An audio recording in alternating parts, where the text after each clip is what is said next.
بسم الله الرحمن الرحیم.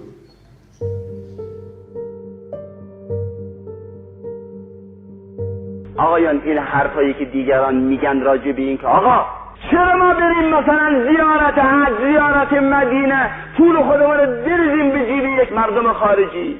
چرا ما بریم عراق زیارت کنیم؟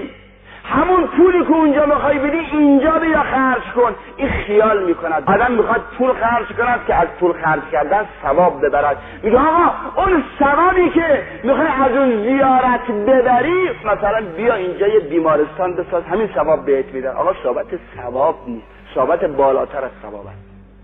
میگه برو مکه زنده شو، برو زیارت قبر رسول اکرم بکن و نیرو بگیر، محبت پیدا کن. برو با حسین ابن علی معاشقه کن، روحت زنده کن. برو با علی ابن ابی طالب معاشقه کن، روحت زنده کن. اون وقت با روح زنده بیا به ایران. وقتی با روح زنده آمدی، اون وقت بیمارستان میسازی، 100 تا بیمارستان میسازی، حسینیت میسازی، پولم میسازی، مدرسه میسازی، 1000 کار خیری میکنی. آقا این کارهای خیری که در این کشور صورت میگیرد، چرا اون کسانی که مکه نمیرن از این کارا نمیکنن؟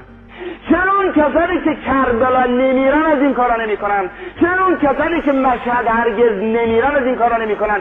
چرا اونهایی که پولاشون را در پاریس و در لندن و در سوئیس و در سوئد و در آمریکا مصرف میکنن از این کارا نمیکنن؟